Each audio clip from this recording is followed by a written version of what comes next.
8 जून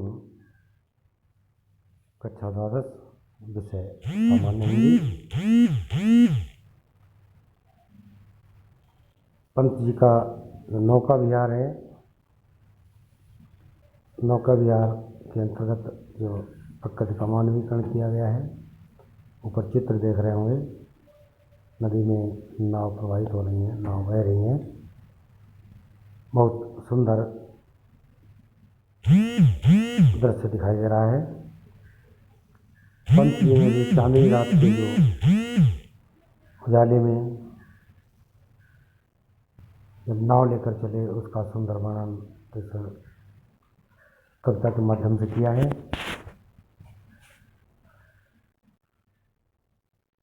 पद कुछ इस प्रकार से है। पद्यांश जो आपके पाठ्यक्रम में दिया गया है वो कुछ इस प्रकार से है।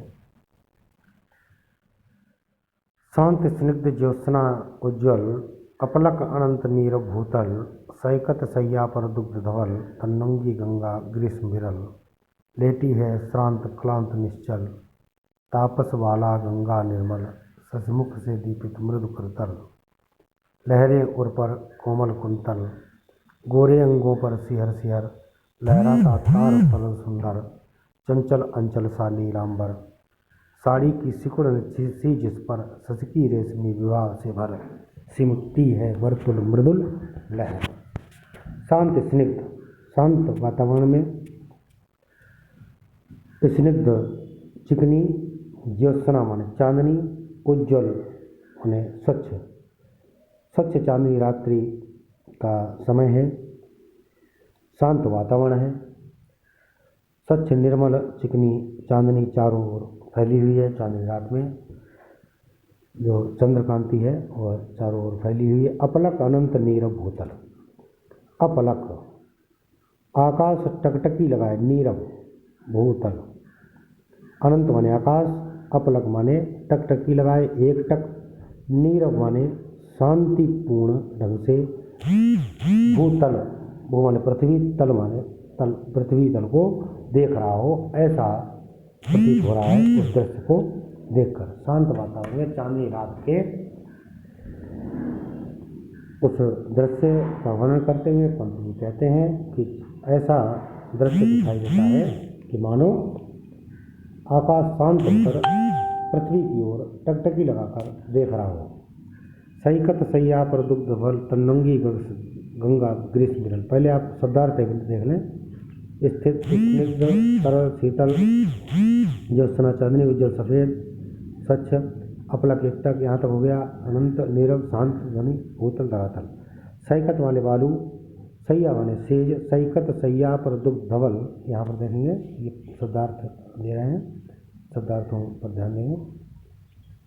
सैकत सैया पर दुग्ध धवल, तो दुग्ध माने दूध, धवल माने सफ़ेद, तन्नुंगी कृषकाय पतली, ग्रीष्म विरल गर्मी से के कारण शिथिल पड़ी हुई, श्रांत थकी, क्लांत शिथिल पसीने से भरी, निश्चल प्रवाहहीन, तापस वाला तपस्विनी बालिका, निर्मल स्वच्छ शशिमुख चंद्रमा के समान मुख, दीपित प्रकाशित, मृदु करतल कोमल हथेली, उर छाती, कुंतल केश या भाग, तार तरल तारों के समान चंचल उज्ज्वल नीलांबर मान नीले आकाश रूपी वस्त्र, विभा चमक, वर्तुल गोरा गोलाकार टेढ़ी।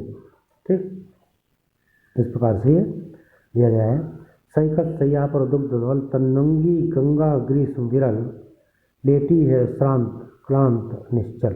सैकत सैया, सैकत माने बालू रूपी सैया पर, सफ़ेद दुग्ध धवल, तो यहाँ पर भी सफ़ेद दूध की भांति, ठीक है, सफ़ेद चांदनी रात में गंगा बालू के बीच मंद मंद बहती हुई ऐसी प्रतीत हो रही मानो कोई छरहरे शरीर वाली तन्नुंगी गंगा,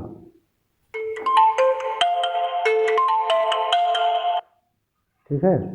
तो गंगा रूपी तपस्विनी ग्रीष्म विरल गर्मी से व्याकुल होकर शांत मन से लेटी हुई है, क्लांत दुखी मन से, निश्चल जो चंचल नहीं है, जिसमें कोई हलचल नहीं हो रही है, मुरझाई हुई क्लांत शांत लेटी हुई है। गंगा के जल में चंद्रमा का प्रतिबिंब झलक रहा है।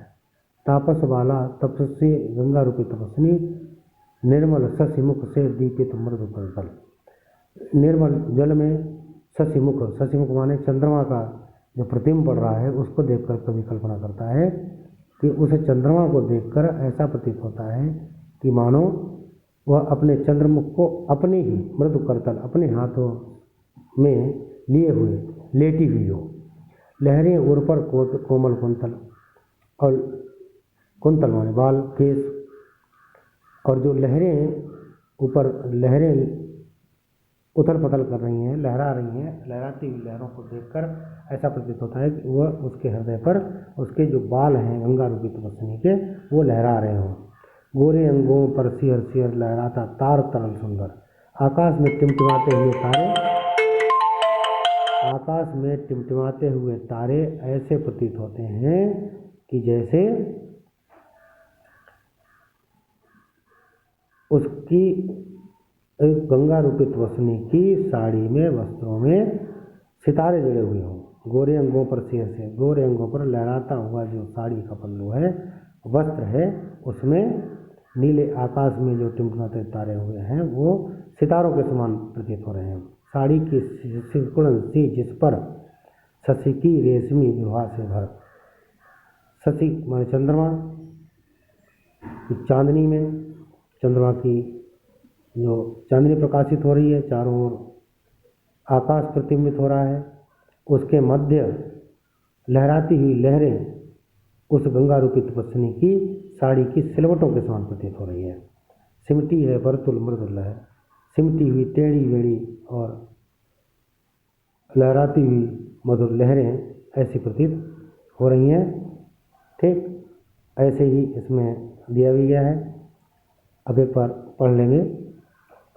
प्रस्तुत पद्यांश हमारी पाठ्यपुस्तक सामान्य हिंदी में संकलित काव्यखंड से सुमित्रानंद पंत द्वारा रचित गुंजन काव्य रचना के नौका विहार शीर्षक से लिया गया है।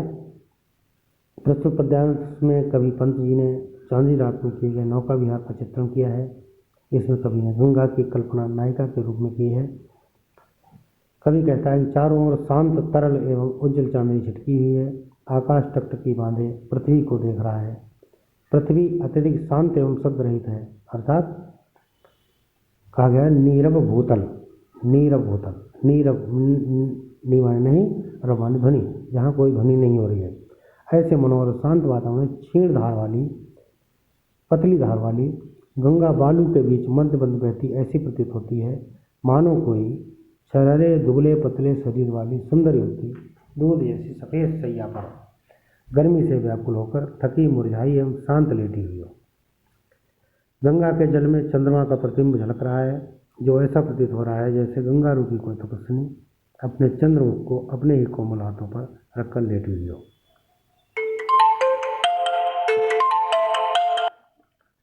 और छोटी छोटी लहरें उसके वक्ष स्थल पर ऐसी प्रतीत हो रही हैं मानो वे लहराते हुए कोमल केस हैं। तारों भरे आकाश की चंचल परछाई गंगा के जल में जब पड़ती है तो वह ऐसी प्रतीत होती है मानो गंगा रूपी तपस्विनी माला के गोरे गोरे अंगों के स्पर्श से बार बार कांपता तारों जड़ा उसका नीला आंचल लहरा रहा हो।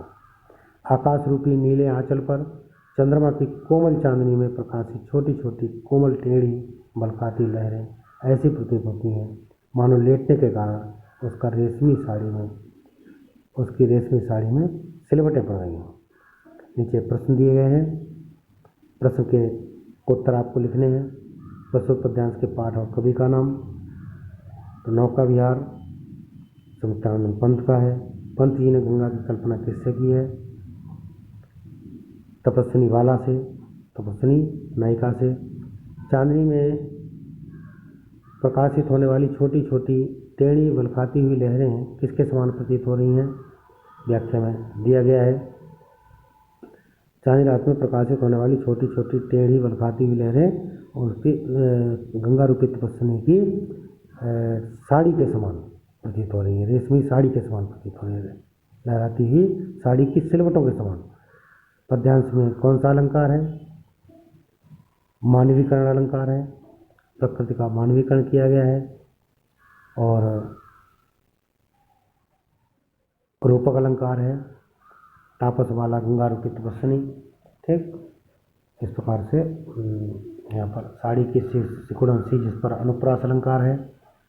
ठीक, इसको भी पद्यांश की व्याख्या कीजिए, व्याख्या पूरी दी गई है, उस व्याख्या को आपको पूरा करना है और व्यवस्थित ढंग से लिखना है। ठीक है, कोई समस्या अगर आती है तो आप लोग पर्सनल नंबर पर जानकारी प्राप्त कर सकते हैं। ठीक, धन्यवाद।